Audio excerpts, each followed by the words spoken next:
야고보서 머릿말.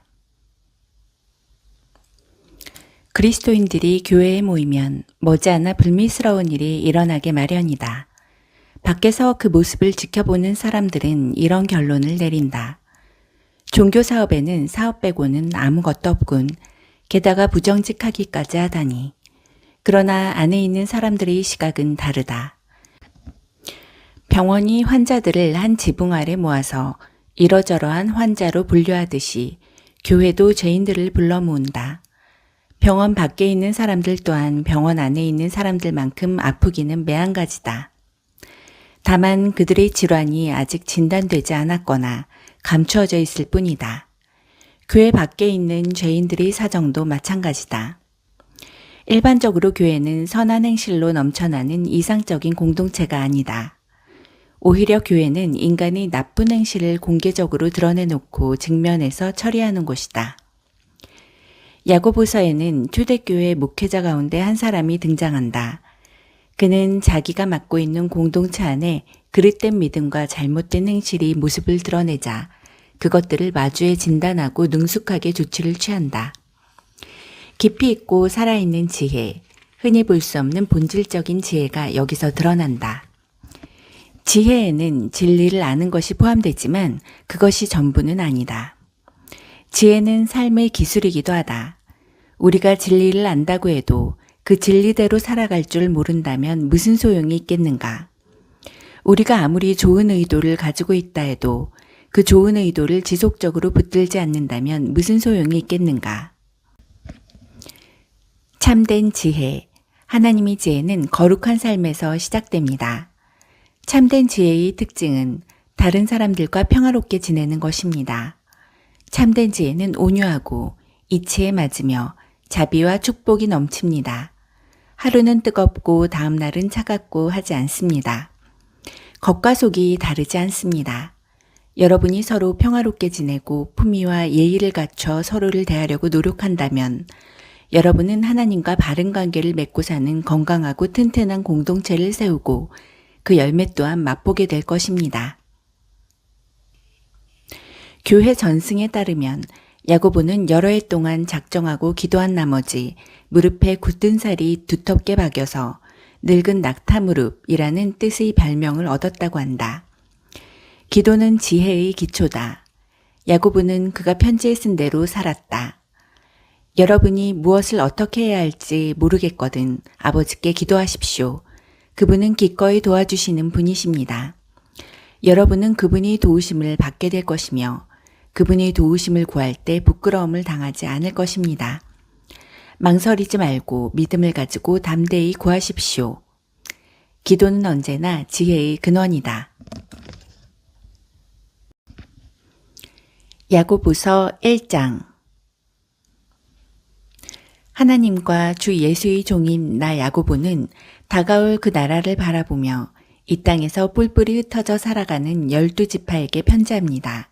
평안하신지요.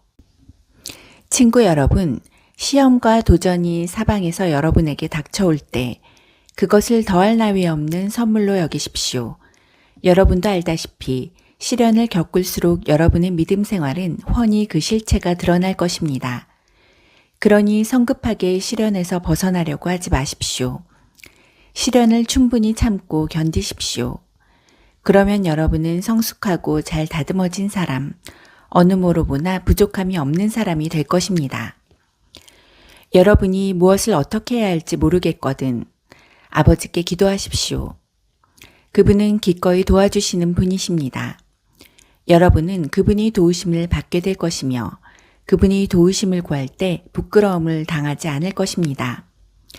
망설이지 말고 믿음을 가지고 담대히 구하십시오. 기도해 놓고 염려하는 사람은 바람에 밀려 출렁이는 물결과 같습니다. 그런 식으로 태도를 정하지 않은 채 바다에 포류하는 사람은 주님께 무언가 받을 생각을 하지 마십시오. 망했던 사람이 다시 일어설 기회를 얻거든 박수를 보내십시오. 거들먹거리던 부자가 곤두박질 쳐도 박수를 보내십시오. 북이 영하는 들꽃처럼 덧없는 것이니 거기에 기대지 마십시오. 여러분은 해가 떠서 뜨거운 열을 뿜으면 꽃이 시든다는 것을 잘 알고 있습니다. 꽃잎은 시들고 그 아름답던 모습도 어느새 바싹 마른 꽃대로 변하고 맙니다. 부유한 삶의 모습이 그러합니다. 부유한 삶은 모든 사람이 바라보면서 감탄하는 순간에 온데간데 없이 사라지고 맙니다. 시련을 정면으로 맞서서 견뎌내는 사람은 대단히 복된 사람입니다. 그렇게 성실하게 하나님을 사랑하는 사람은 생명의 상급을 받을 것입니다. 악에 빠질 위험에 처한 사람을 보거든 하나님이 나를 넘어뜨리려 한다고 함부로 말하지 못하게 하십시오. 하나님께서는 악에 영향받는 분도 아니시며 누군가의 앞길에 악을 들이미는 분도 아니십니다. 유혹을 받아 악에 굴복하는 것은 전적으로 우리 자신입니다. 우리는 누구도 탓해서는 안 됩니다. 탓하려면 자꾸 곁눈질하고 유혹에 이끌리는 우리 자신의 타오르는 욕심을 탓할 것밖에 없습니다. 욕심이 잉태하면 죄를 낳습니다. 그리고 죄가 자라서 어른이 되면 진짜 살인자가 됩니다. 그러니 사랑하는 친구 여러분, 가던 길에서 벗어나지 마십시오. 모든 바람직하고 유익한 선물은 하늘로부터 옵니다. 빛이 아버지로부터 폭포처럼 하염없이 내려옵니다. 하나님께는 속임수나 겉과 속이 다르거나 변덕스러운 것이 전혀 없습니다.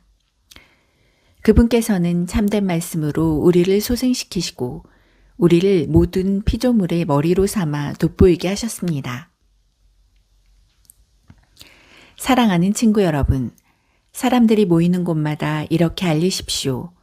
귀를 앞세우고 혀가 뒤따르게 하고 분노는 한참 뒤처지게 하라고 말입니다. 사람이 화내는 것으로는 하나님의 의의를 잘하게 할 수 없습니다. 모든 악덕과 암과 같은 악을 쓰레기통에 던져버리십시오. 그저 마음을 겸손하게 하여 우리 정원사이신 하나님께서 여러분을 말씀으로 조경하셔서 여러분의 삶을 구원의 정원으로 만드시게 하십시오. 말씀을 한 귀로 듣고 다른 귀로 흘려보내면서도 자신은 말씀을 듣는 사람이라고 스스로 속이는 일이 없게 하십시오. 들은 그대로 행하십시오. 듣고도 행하지 않는 사람은 거울을 흘끗 들여다보고 떠나가서는 금세 자기가 누구이며 어떻게 생겼는지 전혀 알지 못하는 사람과 같습니다. 그러나 계시된 하나님의 권고, 자유를 주는 삶을 흘끗이라도 살피고 거기서 떠나지 않는 사람은 마음과 머리가 산만하지 않으며 행동으로 옮기는 사람입니다. 그런 사람은 그 행함으로 기쁨과 확신을 얻게 될 것입니다. 그럴듯한 말로 경건한 척하는 사람은 자기를 속이는 자입니다. 그러한 경건은 자기 자랑이자 허풍일 뿐입니다. 하나님 아버지 앞에서 인정받는 참된 경건은 어려움을 겪는 집 없는 사람과 사랑받지 못하는 사람들을 보살피고 하나님을 모르는 세상에 오염되지 않도록 조심하는 것입니다. 야고보서 2장. 사랑하는 친구 여러분, 그리스도께로부터 시작된 우리 영광스러운 믿음 생활에 세상 사람들이 생각이 영향을 미치지 못하게 하십시오. 어떤 사람이 값비싼 정장 차림을 하고 여러분의 교회에 들어오고 뒤이어 누더기 옷차림의 노숙자가 들어왔다고 가정해 봅시다. 여러분이 정장을 차려입은 사람에게는 선생님, 여기 앉으십시오. 이 자리가 가장 좋은 자리입니다. 라고 말하면서 누더기를 걸친 노숙자는 아예 무시하거나 혹은 여기 뒷자리에 앉는 게 좋겠습니다. 라고 말한다면 여러분은 하나님의 자녀들을 차별하고 남을 판단하는 신뢰할 수 없는 사람이 아니겠습니까? 사랑하는 친구 여러분, 귀 기울여 들으십시오. 하나님께서는 전혀 다르게 일하신다는 것이 이미 분명하게 드러나지 않았습니까? 그분께서는 세상의 가난한 사람들을 택하셔서 그 나라의 권리와 특권을 지닌 1등 시민이 되게 하셨습니다. 그 나라는 하나님을 사랑하는 사람 누구에게나 약속된 나라입니다. 그런데도 여러분은 여러분과 같은 시민들을 업신여겨 욕보이고 있습니다. 여러분을 착취하는 사람들은 지위가 높고 힘 있는 자들이 아닙니까? 법정을 이용해 여러분에게 터무니없는 돈을 청구하는 사람들도 그들이 아닙니까? 여러분이 세례 때 받은 그리스도인이라는 새 이름을 경멸하는 사람들도 바로 그들이 아닙니까? 여러분이 내 자신을 사랑하듯이 다른 사람들을 사랑하라는 성경의 고귀한 법을 이행하면 그것은 잘하는 일입니다. 그러나 여러분이 이른바 유력 인사라고 하는 자들을 우대한다면 그것은 성경의 법을 어기는 것이고 여러분은 그 일로 말미암아 범법자가 됩니다. 여러분은 하나님의 율법 가운데 이러저러한 조항만 선택할 수 없고 특별히 한두 가지는 지키고 다른 것들을 무시할 수는 없습니다. 간음하지 말라고 하신 하나님께서 또한 살인하지 말라고 하셨습니다. 여러분이 간음하지는 않았으나 살인을 저질렀다고 가정해 봅시다.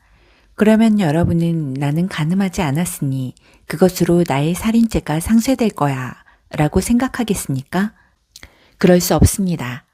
여러분은 결국 살인범입니다. 여러분은 우리에게 자유를 주는 그 법에 따라 심판을 기다리는 사람처럼 말하고 행동하십시오. 여러분이 친절하게 행동하지 않으면 친절한 대우받기를 기대할 수 없을 것입니다. 친절한 자비는 언제나 무자비한 심판을 이깁니다. 사랑하는 친구 여러분, 여러분은 온갖 옳은 말씀을 배우기만 하고 아무것도 행하지 않으면서 잘 되기를 바랍니까? 어떤 사람이 믿음을 논하기만 하고 전혀 실천하지 않는다면 그 사람에게 믿음이 실제로 있는 것이겠습니까? 예를 들어 여러분이 옛 친구가 누더기를 걸친 채 굶주리고 있는데 그에게 다가가서 여보게 친구, 그리스도를 입으시게, 성령 충만하시게 라고 말하면서 외투 한 벌이나 밥 한 그릇 주지 않고 떠나간다면 무슨 소용이 있겠습니까? 하나님의 말만 앞세우고 하나님의 행함이 없다면 그것은 터무니없는 짓임이 분명하지 않습니까? 벌써 여러분 가운데 누군가가 좋습니다. 당신이 믿음을 맡으면 나는 행함을 맡겠습니다. 라고 말하는 소리가 들립니다. 성급하게 판단하지 마십시오. 내가 행함이 없는 믿음을 보여줄 수 없듯이 여러분도 믿음 없는 행함을 보여줄 수 없습니다.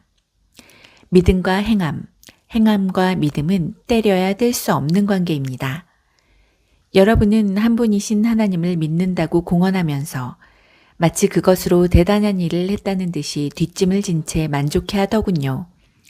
참 대단하십니다. 마귀들도 그렇게 합니다만 그것이 무슨 소용이 있겠습니까? 생각을 좀 해보십시오.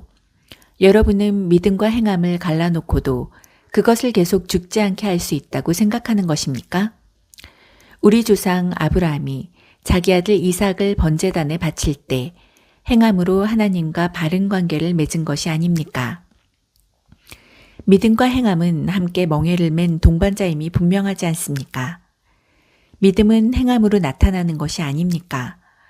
행함이 믿음의 행위라는 것은 다 아는 사실이 아닙니까? 성경은 아브라함이 하나님을 믿어 하나님과 바른 관계를 맺었다고 했는데 여기서 믿는다는 말이 온전한 의미는 그의 행위까지 담고 있습니다. 아브라함이 하나님의 벗이라는 이름을 얻게 된 것은 그가 믿음과 행위를 하나로 조화시켰기 때문이 아닙니까? 사람이 하나님과 바른 관계를 맺는 것은 열매 맺지 못하는 믿음으로 되는 것이 아니라 행함으로 열매를 맺는 믿음으로 되는 것이 분명하지 않습니까? 여리고의 창녀 라합의 경우가 그러했습니다. 하나님이 그녀를 귀하게 여기신 것은 하나님이 정탐꾼들을 숨겨주고 그들의 탈출을 도운 행위, 곧 믿음과 행함이 빈틈없는 일치 때문이 아니었습니까? 여러분이 육체와 영을 분리시키는 바로 그 순간에 여러분은 싸늘한 시체가 되고 맙니다. 믿음과 행함을 분리시켜 보십시오. 여러분이 얻을 것은 시체뿐입니다. 야고보서 3장.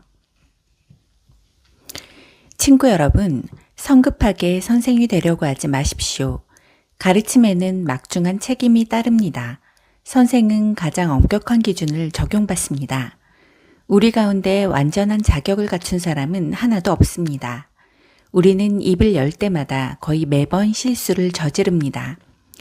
온전히 참된 말을 하는 사람을 만난다면 여러분은 삶을 완벽하게 제어하는 완전한 사람을 보고 있는 것입니다. 말의 입에 물린 재갈이 말의 온몸을 통제합니다. 큰 배라도 능숙한 선장의 손에 작은 키가 잡혀 있으면 그 배는 아무리 거센 풍랑을 만나도 항로를 벗어나지 않습니다. 여러분의 입에서 나오는 말이 하찮아 보이지만 그 말은 무슨 일이든 성취하거나 파괴할 수 있습니다. 잊지 마십시오. 아주 작은 불꽃이라도 큰 산불을 낼 수 있습니다. 여러분의 입에서 나오는 부주의한 말이나 부적절한 말이 그 같은 일을 합니다. 우리는 말로 세상을 파괴할 수도 있고 조화를 무질서로 바꿀 수도 있고 명성에 먹칠을 할 수도 있고 지옥 구덩이에서 올라오는 연기처럼 온 세상을 허망하게 사라지게 할 수도 있습니다. 두려운 일이 아닐 수 없습니다.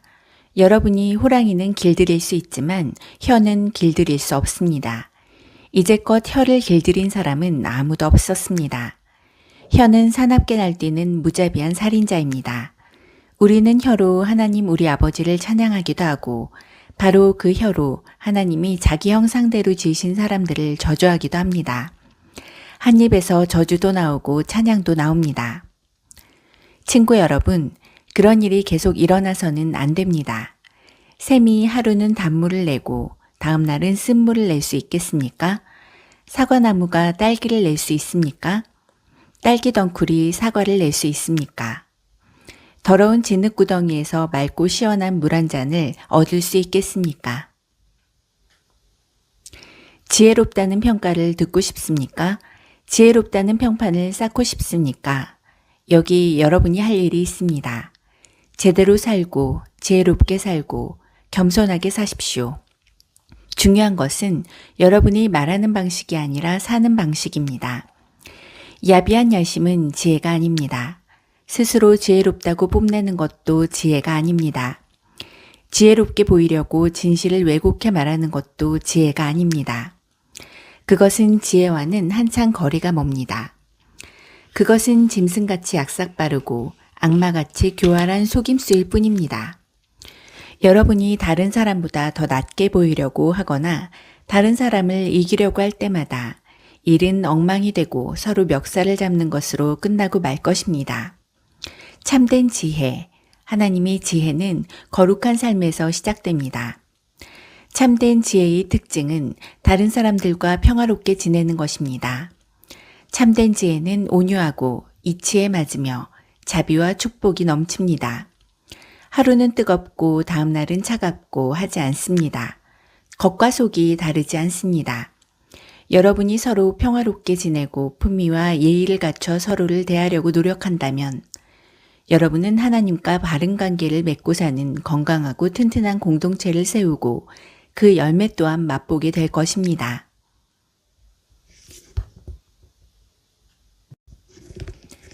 야고보서 4장.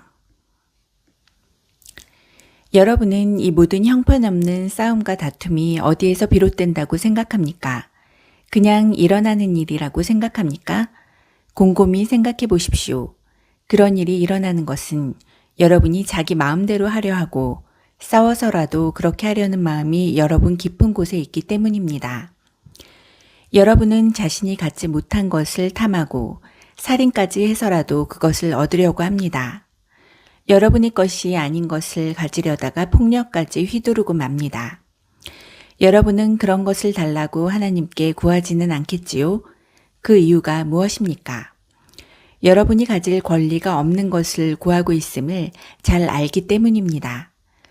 여러분은 매번 자기 마음대로 하려고 하니 버릇없는 아이와 같습니다. 여러분은 하나님을 속이고 있습니다. 온통 자기 마음대로 살거나 기회 있을 때마다 세상과 놀아나는 것이 여러분이 원하는 바라면 여러분은 결국 하나님의 원수가 되어 하나님과 그분의 길을 거스르고 말 것입니다. 여러분은 하나님께서 관심하지 않으신다고 생각합니까? 잠언은 하나님은 맹렬히 질투하는 연인이시다 라고 말합니다. 그분께서 사랑으로 주시는 것은 여러분이 얻고자 하는 다른 어떤 것보다 훨씬 나은 것입니다. 하나님은 자기 마음대로 하려는 교만한 자들을 대적하시고 기꺼이 자기를 낮추는 사람들에게는 은혜를 베푸신다는 말씀은 누구나 아는 사실입니다. 그러니 하나님이 여러분 안에서 그분 뜻대로 일하시게 해드리십시오. 마귀에게는 큰 소리로 안 돼 하고 외치고 마귀가 날뛰지 않는지 주시하십시오. 하나님께는 조용히 예 하고 말씀드리십시오. 그러면 하나님께서 즉시 여러분 곁에 계실 것입니다. 죄에서 손을 떼십시오. 내면의 삶을 깨끗게 하십시오. 여기저기 기웃거리지 마십시오. 땅을 치며 하염없이 우십시오. 놀고 즐기는 일은 끝났습니다. 신중하게, 참으로 신중하게 처신하십시오. 주님 앞에 무릎을 꿇으십시오. 여러분이 일어설 수 있는 길은 그 길뿐입니다.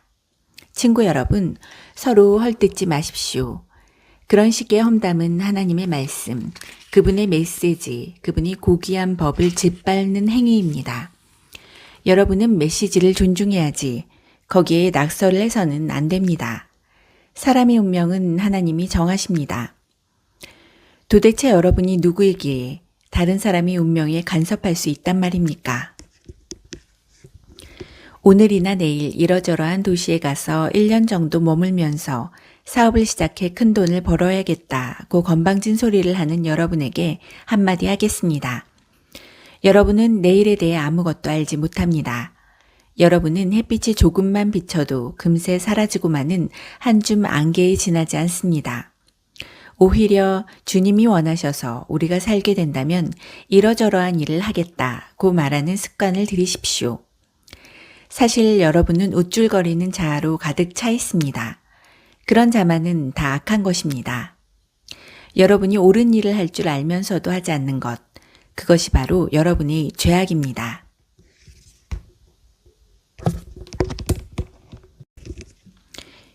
야고보서 5장. 마지막으로 거만하게 구는 부자들에게 말합니다. 슬퍼하며 몇 가지 가르침을 받으십시오. 그대들은 재난이 닥칠 때 눈물을 담을 양동이가 필요할 것입니다. 그대들의 돈은 썩었고 그대들의 좋은 옷은 역겹기 그지없습니다. 그대들의 탐욕스런 사치품은 내장에 생긴 암과 같아서 안에서부터 그대들의 생명을 파괴하고 있습니다. 그대들은 스스로 재물을 쌓아 올렸다고 생각하겠지만 그대들이 쌓아 올린 것은 다름 아닌 심판입니다. 그대들에게 착취당하고 갈취당한 일꾼들이 심판을 요구하며 부르짖고 있습니다. 그대들에게 이용당하고 혹사당한 일꾼들의 신음소리가 원수를 갚아주시는 주님의 귀에 쟁쟁이 울리고 있습니다. 그대들은 땅을 착취해 배를 불렸으면서도 그 땅에 돌려줄 것은 유난히도 뚱뚱한 그대들의 시신밖에 없습니다. 사실 그대들이 한 일은 묵묵히 당하기만 하는 더할 나위 없이 선한 사람들을 정죄하고 죽인 것이 전부입니다. 친구 여러분, 주님이 오실 때까지 참고 기다리십시오. 여러분도 알다시피 농부들은 늘 이렇게 합니다. 농부들은 귀한 곡식이 자라기를 기다립니다. 더디지만 비가 내려 분명한 결과를 낼 것을 인내심을 가지고 기다립니다. 여러분도 그렇게 참고 기다리십시오. 마음을 한결같이 강하게 하십시오. 주님은 언제라도 오실 수 있습니다. 친구 여러분, 서로 원망하지 마십시오. 여러분도 알다시피 훨씬 큰 원망이 여러분을 기다리고 있을지 모릅니다. 심판하실 분께서 가까이 와 계십니다. 옛 예언자들을 여러분의 멘토로 삼으십시오. 그들은 모든 것을 참았고 온갖 고난을 겪으면서도 멈추지 않고 언제나 하나님을 경외했습니다. 끝까지 경주를 마친 사람들에게는 하나님께서 생명을 선물로 주실 것입니다. 물론 여러분은 욥의 인내에 대해 들었을 것입니다. 하나님께서 마지막에 어떻게 그에게 모든 것을 회복해 주셨는지도 알 것입니다. 하나님께서 그렇게 하신 것은 그분은 돌보시는 분, 사소한 일까지 세세하게 보살펴 주시는 분이기 때문입니다. 하나님은 돌보시는 분임을 알았으니 이제 여러분의 말로 그 사실을 알리십시오. 여러분의 말에 맹세하건대 같은 표현을 덧붙이지 마십시오. 하나님을 재촉하려고 맹세를 덧붙이는 조급함을 보이지 마십시오. 그저 예라고 하거나 아니요 라고만 하십시오. 참된 것만 말하십시오. 그래야 여러분의 말이 여러분을 거스르는데 사용되지 않을 것입니다. 고통을 겪고 있습니까? 기도하십시오. 기분이 몹시 좋습니까? 찬양하십시오. 아픈 데가 있습니까? 교회의 지도자들을 불러 주님의 이름으로 함께 기도하고 기름을 발라 달라고 하십시오. 믿음으로 드리는 기도는 여러분을 낫게 해줄 것입니다. 예수께서 여러분을 일으켜 주실 것입니다. 또한 죄를 지은 것이 있으면 용서받을 것입니다. 안팎이 모두 치유될 것입니다. 여러분 모두가 함께 실천할 것이 있습니다. 서로 죄를 고백하고 서로를 위해 기도하십시오. 그러면 여러분의 병이 낫고 온전해져서 더불어 살 수 있을 것입니다.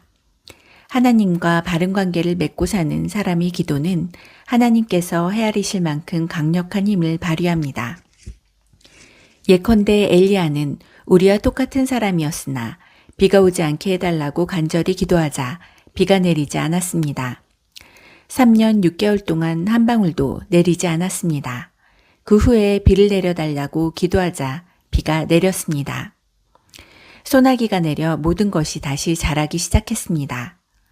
사랑하는 친구 여러분, 하나님이 진리에서 떠난 사람들을 알고 있거든 그들을 포기하지 마십시오.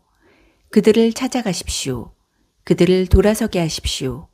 이는 귀한 생명들을 파멸해서 건져내는 일이며 하나님을 등지는 일이 전염병처럼 퍼지는 것을 막는 일입니다.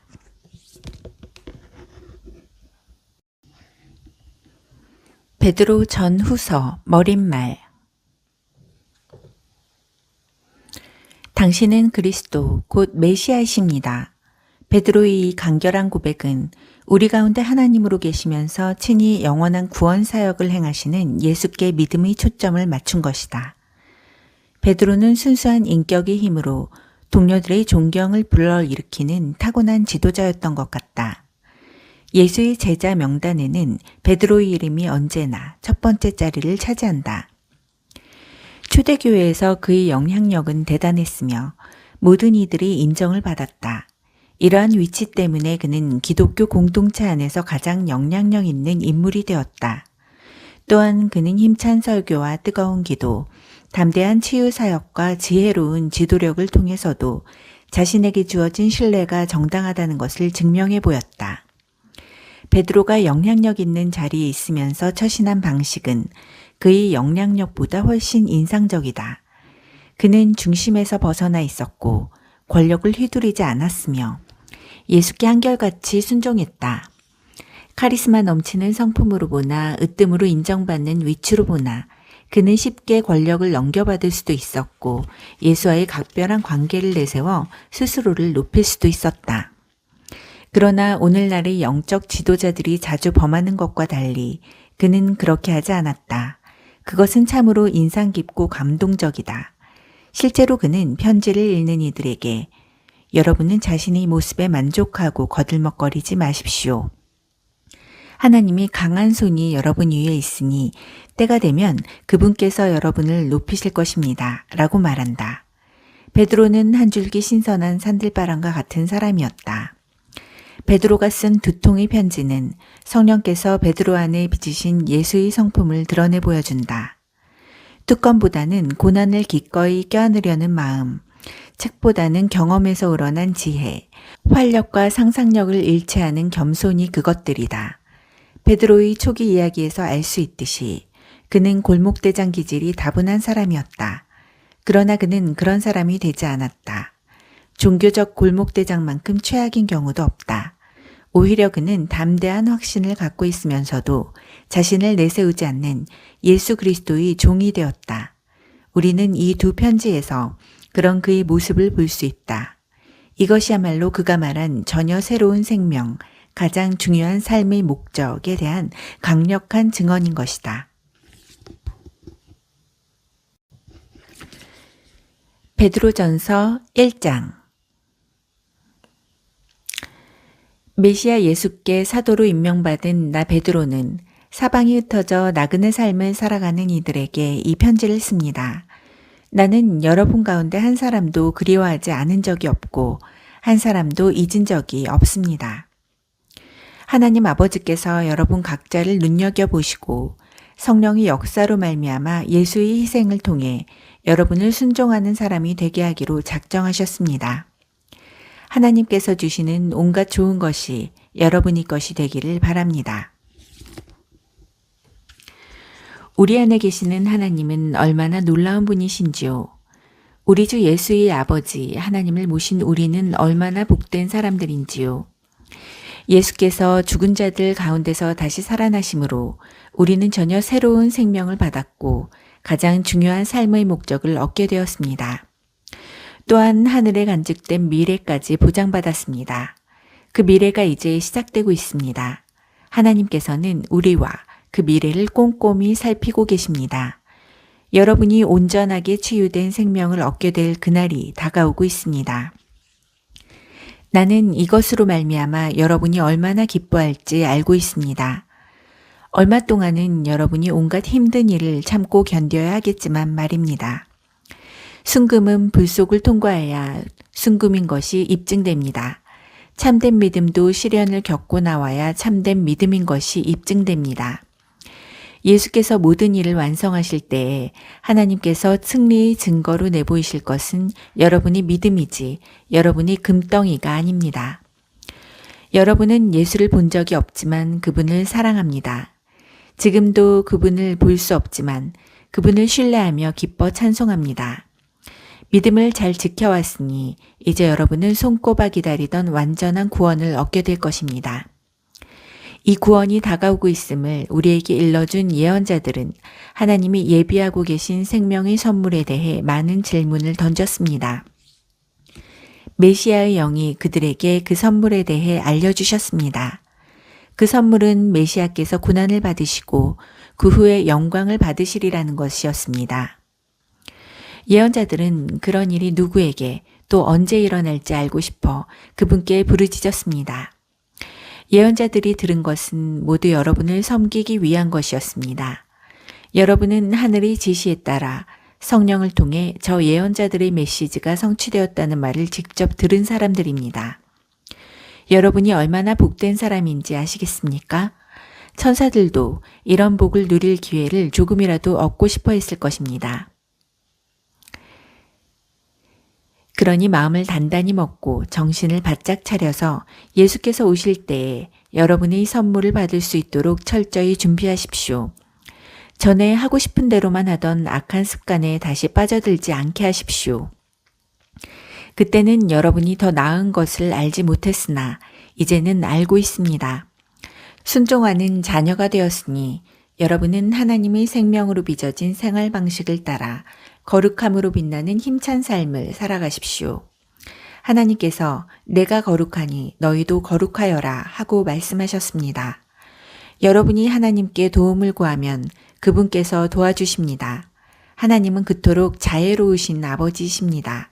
그러나 잊지 마십시오. 그분은 책임을 다하는 아버지도 되시기에 여러분이 단정치 못한 삶을 살도록 내버려 두지 않으십니다. 여러분의 삶은 하나님을 깊이 의식하면서 나아가야 하는 여정입니다. 하나님께서는 여러분이 전에 몸담고 살았던 막다른 삶, 아무 생각 없이 살아온 그 삶에서 여러분을 건져내기 위해 큰 값을 치르셨습니다. 여러분도 알다시피 하나님께서는 그리스도의 거룩한 피를 지불하셨습니다. 그리스도께서 흠없는 희생양처럼 죽으셨습니다. 이것은 느닷없이 일어난 일이 아니었습니다.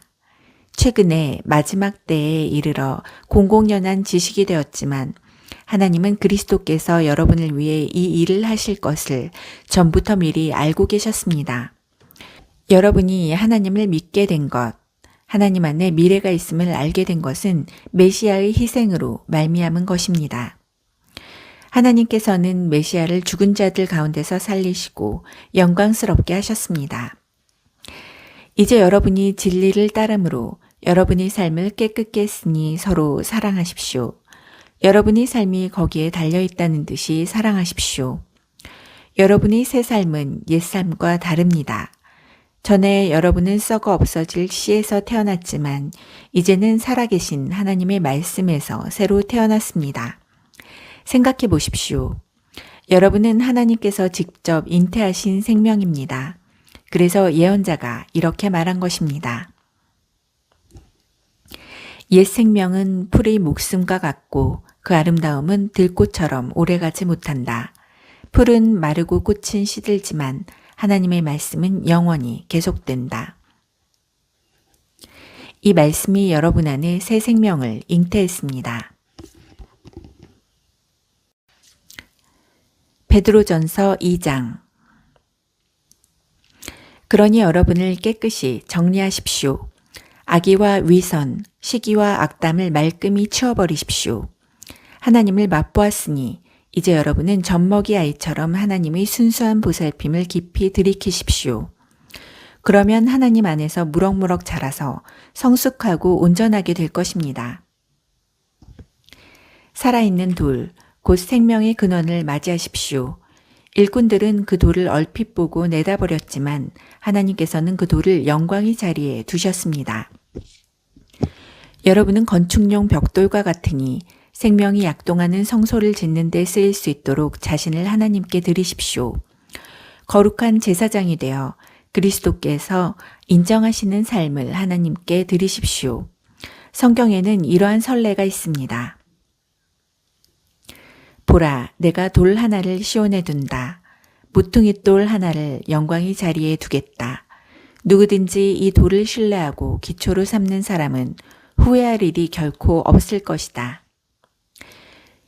그분을 신뢰하는 여러분에게는 그분이 자랑할 만한 돌이지만 신뢰하지 않는 자들에게는 일꾼들이 내버린 돌이 머릿돌이 되었습니다. 또한 걸려 넘어지게 하는 돌, 길을 가로막는 큰 바위입니다. 믿지 않는 자들이 걸려 넘어지는 것은 그렇게 되도록 정해져 있는 것과 같이 그들이 순종하지 않기 때문입니다. 그러나 여러분은 하나님께서 택하신 사람들입니다. 여러분은 제사장의 일이라는 고귀한 사명을 감당하도록 선택받았고 거룩한 백성이 되도록 선택받았으며 하나님의 일을 하고 하나님을 위해 말하는 그분의 도구로 선택받았습니다. 그것은 하나님께서 여러분을 위해 밤낮으로 행하신 특별한 일, 아무것도 아닌 자에서 중요한 자로, 거절당한 자에서 받아들여진 자로 바꾸신 일을 다른 사람들에게 전하게 하시려는 것입니다. 친구 여러분, 이 세상은 여러분의 본향이 아닙니다. 그러니 이 세상에서 여러분이 안락함을 구하지 마십시오. 자기 욕망을 채우려다가 영혼을 희생하는 일이 없게 하십시오. 여러분은 이 세상을 본향으로 삼은 사람들 가운데 본이 될 만한 삶을 살아서 여러분의 행실로 그들의 편견을 없애십시오. 그러면 그들도 하나님 편에 서서 그분께서 오시는 날에 그분을 찬송하는 자리에 참여하게 될 것입니다.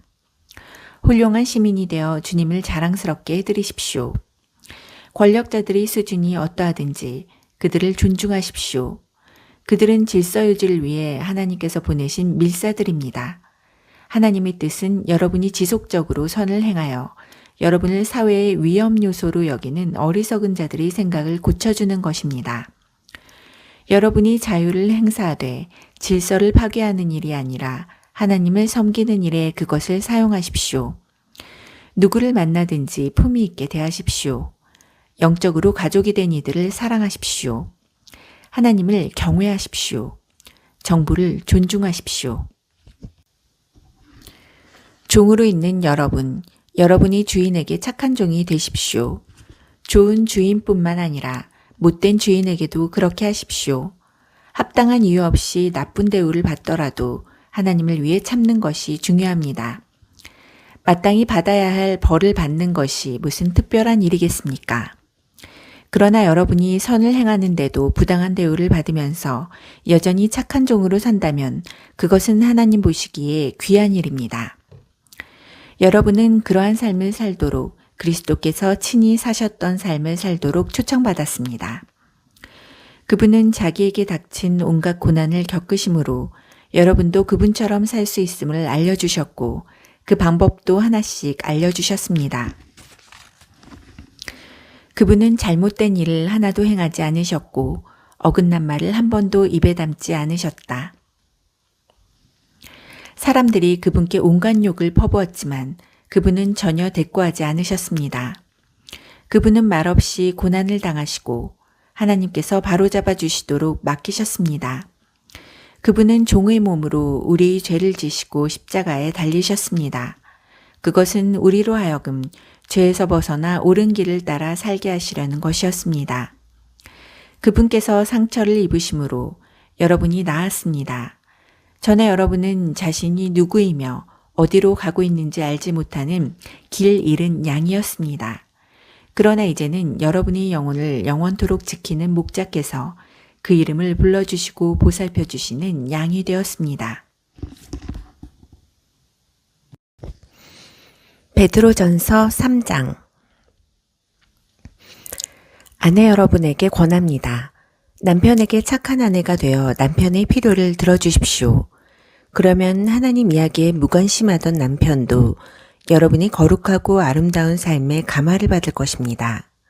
중요한 것은 외모, 머리 모양, 몸에 걸친 보석, 옷차림가 아니라 여러분의 내적인 마음가짐입니다. 내면의 아름다움을 개발하십시오. 내면을 온화하고 우아하게 가꾸십시오. 그것이야말로 하나님께서 기뻐하시는 일입니다. 전에 거룩하게 살았던 여인들은 하나님 앞에서 그와 같이 아름다웠고 남편에게도 착하고 성실한 아내였습니다. 예컨대 사라는 아브라함을 보살피면서 그를 나의 사랑하는 남편이라고 불렀습니다. 여러분도 걱정과 두려움 없이 그렇게 하면 사라의 참된 딸이 될 것입니다. 남편 여러분에게도 똑같이 권합니다. 아내에게 좋은 남편이 되십시오. 아내를 존중하고 기뻐하십시오. 여러분의 아내는 여자이기에 여러분보다 연약합니다. 하지만 하나님의 은혜로 사는 새로운 삶 안에서는 여러분과 동등한 사람입니다. 여러분의 아내를 동등한 사람으로 존중하십시오. 그래야 여러분의 기도가 막히지 않을 것입니다. 요약해서 말합니다. 친절하고 인정 많고 사랑하고 자비로우며 겸손한 사람이 되십시오. 이것은 여러분 모두에게 해당하는 사항이니 한 사람도 빠짐없이 그렇게 하십시오. 안가품하거나 냉소적으로 비꼬는 말을 하지 마십시오. 오히려 축복해 주십시오. 축복이야말로 여러분이 할 일입니다. 그러면 여러분은 복덩어리가 되어 여러분도 복을 받게 될 것입니다. 생명을 받아들이고 좋은 날 보기를 바라느니여. 그대가 할 일은 이것이니 곧 악담과 험담을 삼가고 악을 물리치고 선을 장려하며 힘을 다해 평화를 추구하여라. 하나님께서 이 모든 일을 지켜보시고 인정해 주신다. 하나님께서 그의 간구에 귀 기울이시고 응답해 주신다. 그러나 악을 행하는 자에게는 등을 돌리신다. 여러분이 마음과 영혼을 다해 선을 행하면 누가 여러분을 방해하겠습니까? 선을 행하다가 고난을 당하더라도 여러분은 훨씬 더 복된 사람입니다. 고난을 너무 마음에 두지 마십시오. 온갖 어려움 속에서도 여러분의 마음을 다잡고 여러분이 주님이신 그리스도께 경배하십시오. 여러분의 삶의 방식에 대해 묻는 사람에게 할 말을 준비하되 최대한 예의를 갖춰 답변하십시오. 하나님 앞에서 양심을 깨끗게 하여 사람들이 퍼부는 욕설이 여러분을 괴롭히지 못하도록 하십시오.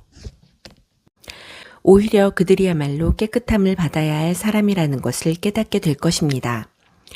하나님이 바라시는 것이면 선을 행하다가 고난받는 것이 악을 행하다가 벌받는 것보다 낫습니다. 그리스도께서 분명히 그렇게 하셨습니다. 그분께서는 다른 사람들의 죄 때문에 고난을 받으셨습니다. 의로우신 분께서 불의한 자들을 위해 고난을 받으신 것입니다. 그리스도께서는 우리를 하나님께 인도하기 위해 그 모든 고난을 겪으시고 죽임을 당하시고 다시 살아나셨습니다.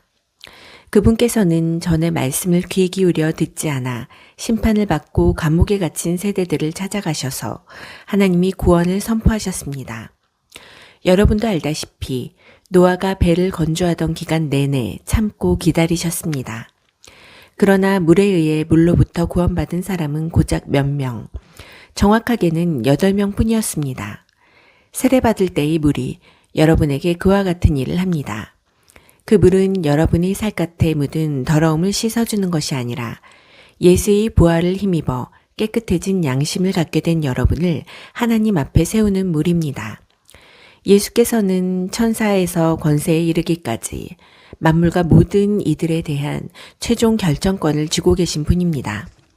그분은 하나님 오른편에 계시면서 그분이 말씀하신 것을 이루십니다.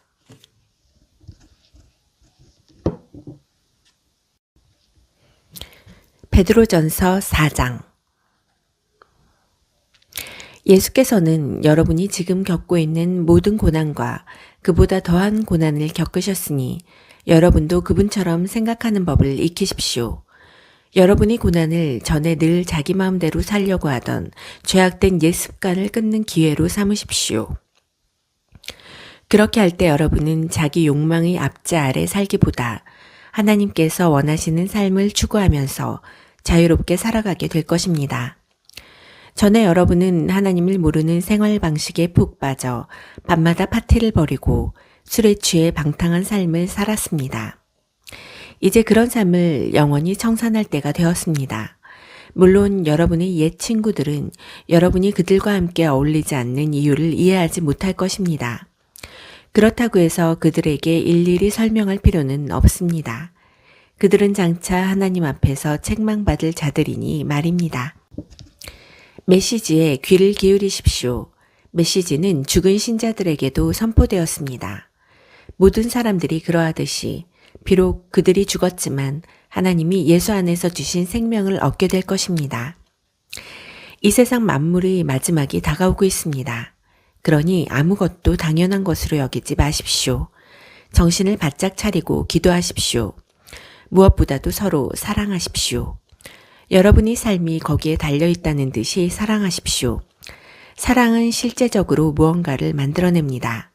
굶주린 사람을 보거든 서둘러 식사를 제공하고 집 없는 사람을 보거든 기꺼이 잠자리를 제공하십시오.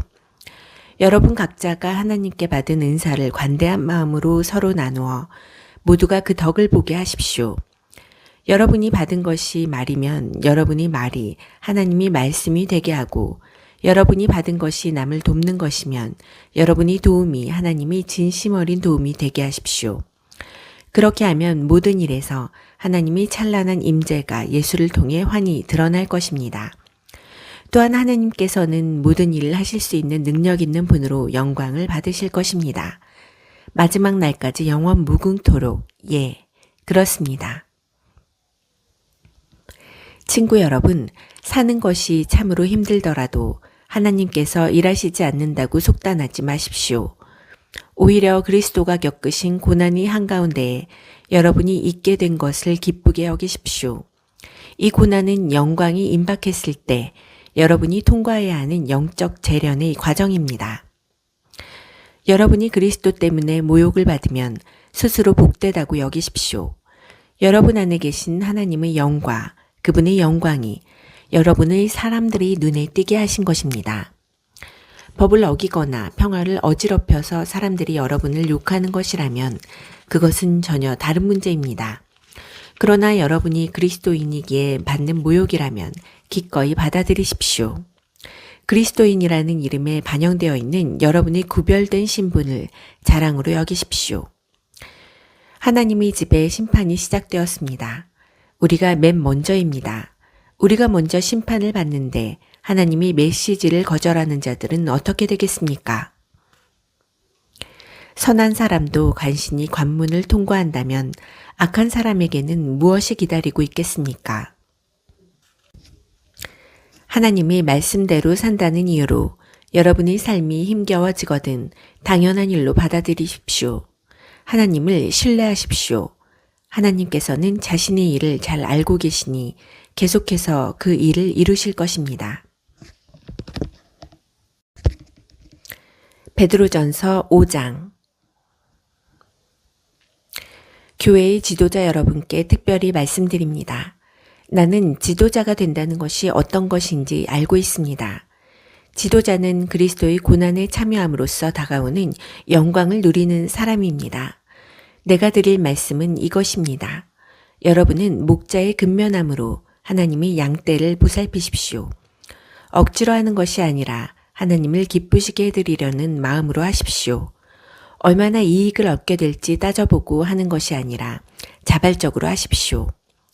위세를 부리듯 사람들에게 무엇을 시키는 것이 아니라 부드러운 자세로 모범을 보이십시오. 모든 목자 가운데 으뜸이신 하나님께서 오셔서 다스리실 때 그분은 여러분이 일을 제대로 한 것을 보시고 여러분을 아낌없이 칭찬하실 것입니다. 젊은 사람들은 지도자를 따라야 합니다. 그러나 지도자와 따르는 사람 모두가 서로에게 겸손해야 합니다. 하나님께서 교만한 사람은 물리치시지만 겸손한 사람은 기뻐하십니다. 그러므로 여러분은 자신의 모습에 만족하고 거들먹거리지 마십시오.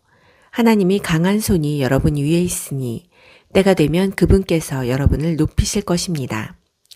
하나님께서 여러분을 세심하게 돌보고 계시니 아무것도 근심하지 말고 하나님 앞에서 사십시오. 냉정을 유지하십시오. 깨어 있으십시오. 마귀가 덤벼들 태세를 하고 있습니다.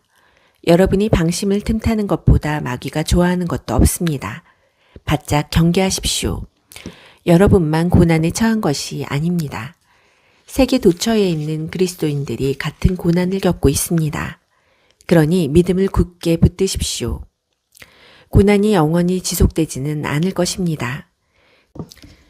그리스도 안에서 우리를 위한 큰 계획, 영원하고 영광스러운 계획을 세우신 은혜의 하나님께서 여러분을 온전하게 하시고 여러분을 영원토록 세워주실 날이 멀지 않았습니다. 그분께서 최종 결정권을 쥐고 계십니다. 예, 그렇습니다. 나는 가장 믿을 만한 형제인 실로아노에게 부탁해 이 짧은 편지를 여러분에게 보냅니다. 그는 내가 대단히 존경하는 사람입니다. 나는 내가 아는 바를 절박한 심정으로 정확하게 썼습니다. 이것은 은혜로우신 하나님의 진리이니 여러분이 두 팔로 끌어안으십시오. 이곳에서 나와 함께 나그네 삶을 살고 있지만 하나님께 잠시도 잊혀진 적 없는 교회가 여러분에게 무난합니다. 나에게 아들이나 다름없는 마가도 안부를 전합니다. 거룩한 포옹으로 서로 인사하십시오. 그리스도의 길을 걷는 여러분 모두에게 평화가 있기를 바랍니다. 베드로후서 1장. 나 시몬 베드로는 예수 그리스도의 종이며 사도입니다. 나는 우리 하나님의 직접적인 돌보심과 우리 하나님과 구주이신 예수 그리스도의 간섭하심에 힘입어 우리처럼 하나님을 경험하여 삶이 변화되고 있는 여러분에게 이 편지를 씁니다. 하나님과 우리 주 예수를 더욱 깊이 경험함으로 은혜와 평화가 여러분에게 임하기를 바랍니다. 우리는 하나님을 기쁘시게 해드리는 삶에 어울리는 모든 것을 기적적으로 받았습니다. 그것은 우리를 하나님께로 초청해 주신 분을 우리가 직접 친밀하게 알았기 때문입니다. 그분의 초청은 이제껏 우리가 받은 초청 가운데 최고의 초청입니다. 또한 우리는 여러분에게 전해줄 멋진 약속도 받았습니다. 그 약속은 여러분이 욕망으로 얼룩진 세상에 등을 돌리고 하나님의 생명에 참여할 수 있는 입장권입니다. 그러니 한순간도 놓치지 말고 여러분이 받은 것을 의지하십시오. 여러분의 믿음의 기초 위에 선한 성품, 영적 이해력, 빈틈없는 절제, 힘찬 인내, 놀라운 경건, 따뜻한 형제애, 너그러운 사랑을 더하십시오. 이것들 하나하나는 서로 조화를 이루고 다른 것들을 발전시키니 말입니다. 이러한 자질들이 여러분이 삶 속에서 활발하게 자라나면 여러분은 우리 주 예수를 경험하면서 성숙해가는 일에 기회를 놓치거나 단 하루도 헛되이 흘려보내지 않을 것입니다. 이러한 자질들을 갖추지 못하면 여러분은 자기 바로 앞에 놓인 장애물을 보지 못하고 자신이 죄악된 옛 삶이 깨끗해졌음을 잊어버린 사람이 되고 말 것입니다. 그러니 친구 여러분, 하나님께서 여러분을 초청하고 선택하신 것이 옳았음을 입증해 보이십시오. 미루지 말고 지금 당장 그렇게 하십시오. 그러면 여러분은 확고한 토대, 곧 우리 주님이시며 구주이신 예수 그리스도의 영원한 나라를 향해 활짝 열려있는 포장된 길에서 생명을 얻게 될 것입니다. 여러분이 이제껏 이 모든 진리를 알고 안팎으로 실천해왔지만 때가 위태로우니 나는 잠시도 멈추지 않고 여러분의 주의를 환기시키려고 합니다. 여러분을 자주 일깨워 방심하지 않게 하는 것, 이것이 내게 주어진 임무입니다. 나는 살아있는 동안 이 일에 충실할 것입니다. 주님께서 분명하게 일러주신 대로 나는 조만간 내가 죽게 되리라는 것을 압니다. 내가 특별히 바라는 것은 여러분이 이 모든 것을 문서화했으면 하는 것입니다. 내가 이 세상을 떠난 뒤에도 여러분이 언제든지 찾아볼 수 있게 말입니다. 여러분도 알다시피 우리가 우리 주 예수 그리스도의 강력한 재림과 관련된 사실을 여러분에게 제시할 때 별에게 빌고 한 것이 아니었습니다. 우리는 이미 그 일을 미리 보았습니다. 하나님 아버지께로부터 빛을 받아 찬란하게 빛나는 예수를 우리 두 눈으로 똑똑히 보았습니다.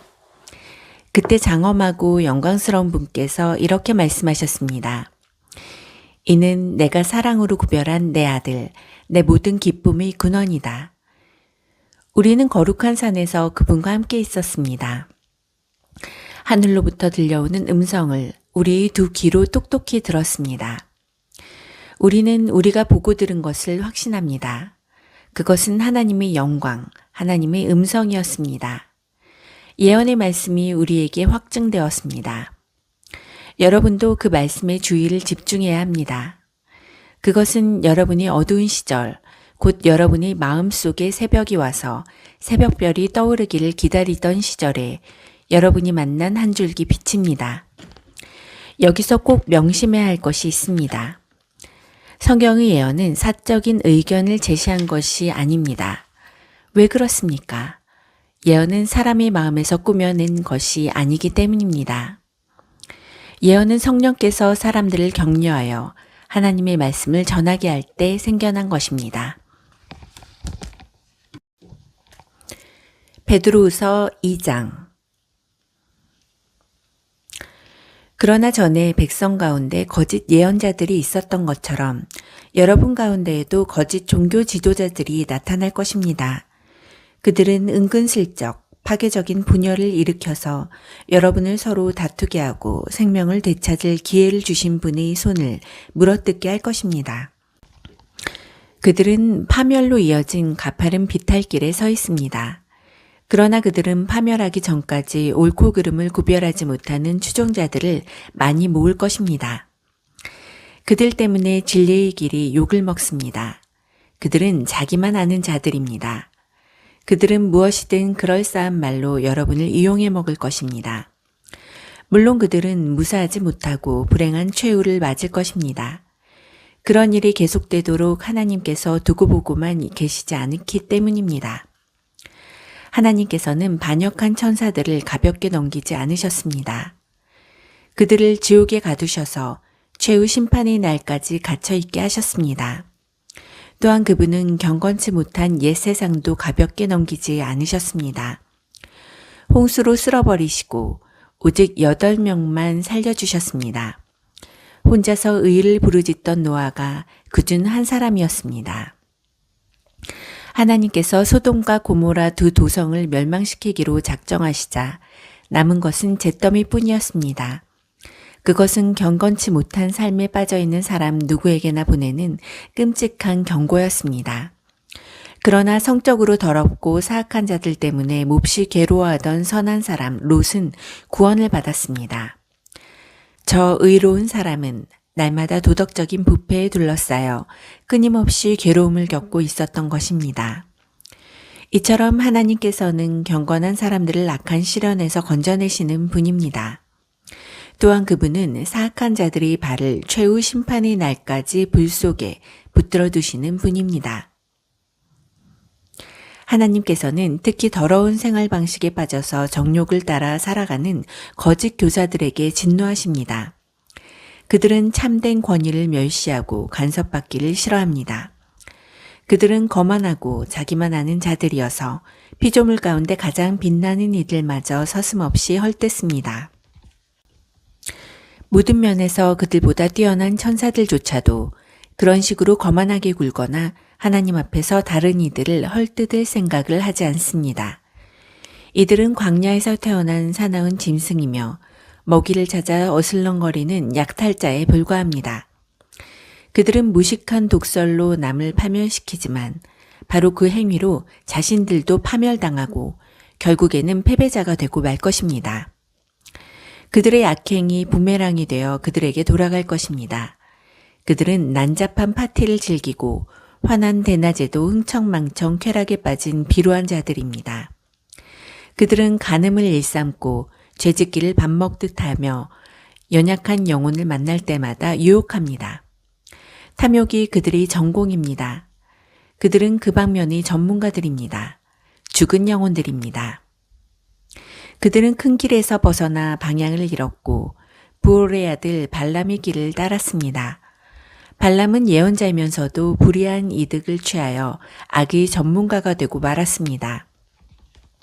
그는 제멋대로 길을 가다가 제지당했습니다. 말 못하는 짐승이 인간의 목소리로 말해서 그 예언자의 미친 행동을 막은 것입니다. 그들에게는 아무것도 없습니다. 그들은 바싹 마른 샘이며 폭풍에 흩어지는 구름입니다. 그들은 지옥의 블랙홀을 향해 나아갑니다. 그들은 허풍이 잔뜩 들어 잘난 체하며 큰 소리치지만 아주 위험한 자들입니다. 그릇된 생활에서 막 벗어난 사람들이 그들의 상표인 유혹에 가장 쉽게 넘어갑니다. 그들은 이 새내기들에게 자유를 약속하지만 정작 자신들은 부패의 종입니다. 그들이 부패에 빠져 있다면 실제로 그러합니다. 부패의 종노릇을 하게 되기 때문입니다. 그들이 우리 주님이시며 구주이신 예수 그리스도를 경험함으로써 죄의 구렁에서 벗어났다가 다시 예전 삶으로 되돌아가면 그 사람의 상태는 전보다 더 나빠질 것입니다. 떠났다가 되돌아가서 자기가 경험했던 것과 거룩한 계명을 거부하느니 차라리 하나님께로 난 고든 길에 들어서지 않는 편이 더 나았을 것입니다. 개는 자기가 토해놓은 곳으로 되돌아간다는 속담과 돼지가 말끔히 씻고 나서 다시 진창으로 향한다는 속담을 그들이 증명하고 있습니다. 베드로후서 3장. 사랑하는 친구 여러분, 이 편지는 내가 여러분에게 두 번째로 쓰는 편지입니다. 나는 이 두 편지를 통해 여러분이 마음을 빼앗기지 않도록 여러분을 일깨우고자 합니다. 거룩한 예언자들의 말과 여러분이 사도들이 전해준 우리 주님이신 구주의 계명을 명심하십시오. 무엇보다 이것을 알아두십시오. 마지막 때에 조롱하는 자들이 나타나서 전성기를 누릴 것입니다. 그들은 모든 것을 자기들이 보잘것없는 감정 수준으로 끌어내려 그분께서 다시 오겠다고 약속했는데 어찌 된 거요? 우리 조상들이 죽어서 땅에 묻혀 있고 모든 것이 창조 첫날 이래로 그대로이지 않소. 변한 것이 하나도 없지 않소. 하고 조롱할 것입니다. 그러나 그들이 쉽게 잊어버리는 사실이 있습니다. 모든 천체와 이 지구가 오래전 하나님의 말씀을 통해 물로 덮인 혼돈에서 생겨났다는 것입니다. 그런 다음 하나님의 말씀이 다시 홍수로 혼돈을 일으켜 세상을 파멸시켰습니다. 지금 있는 천체와 지구는 마지막 불심판 때 쓰일 연료입니다. 하나님께서 다시 말씀하실 준비를 하고 계십니다. 하나님을 모독하는 회의론자들을 심판하고 멸망시키겠다는 신호를 보내고 계신 것입니다. 친구 여러분, 이 분명한 사실을 그냥 지나치지 마십시오. 하나님께는 하루가 1000년 같고 1000년이 하루 같습니다. 어떤 이들이 생각하는 것처럼 하나님께서는 자신의 약속을 더디 이루시는 분이 아닙니다. 그분은 여러분을 위해 참고 계십니다. 그분께서 종말을 유보하고 계신 것은 한 사람도 잃고 싶지 않으시기 때문입니다. 하나님께서는 모든 이들에게 삶을 고칠 수 있는 시간과 공간을 베풀고 계십니다. 그러나 하나님의 심판날이 닥칠 때에는 아무 예고 없이 도둑처럼 닥칠 것입니다. 하늘이 천둥 같은 소리를 내면서 무너지고 모든 것이 큰 화염에 휩싸여 분해되며 땅과 그 안에서 이루어진 모든 것이 낱낱이 드러나 심판을 받을 것입니다. 오늘 이 세상에 있는 모든 것은 내일이면 없어지고 말 것들입니다. 그러니 거룩하게 사는 것이 얼마나 중요한지 아시겠습니까? 날마다 하나님이 나를 기다리고 그날이 오기를 간절한 마음으로 바라십시오. 그날이 오면 천체가 불타 없어지고 원소들이 녹아내릴 것입니다. 그러나 우리는 거의 알아채지 못할 것입니다. 우리는 다른 길을 바라보면서 하나님께서 약속하신 새 하늘과 새 땅, 의로 뒤덮인 새 하늘과 새 땅을 맞이할 것입니다. 사랑하는 친구 여러분, 여러분이 손꼽아 기다려야 할 것은 이런 것입니다. 그러니 순결하고 평화롭게 살아가는 최상의 모습으로 그분을 뵐 수 있도록 최선을 다하십시오. 우리 주님께서 오래 참고 계신 것은 구원 때문이라고 생각하십시오. 이 문제와 관련해 많은 지혜를 받으니까 우리의 귀한 형제 바울입니다. 그는 자신의 모든 편지에서 이 문제를 언급하고 있으며 여러분에게도 본질적으로 같은 내용을 써보냈습니다. 바울이 편지에서 다루고 있는 것 가운데 몇 가지는 이해하기가 쉽지 않습니다. 자신들이 무슨 말을 하는지도 모르면서 무책임하게 떠드는 사람들이 그 편지들을 함부로 왜곡하기도 합니다. 그들은 성경의 다른 구절에 대해서도 그렇게 하다가 스스로를 파멸시키고 있습니다. 그러나 친구 여러분, 여러분은 이미 훈계를 잘 받았습니다. 자기 마음대로 떠드는 불의한 교사들로 인해 발을 헛디뎌 넘어지는 일이 없도록 정신을 바짝 차리십시오. 우리 주님이시며 구주이신 예수 그리스도의 은혜와 그분을 아는 지식 안에서 자라가십시오. 영광이 이제부터 영원토록 주님께 있기를 바랍니다. 아멘.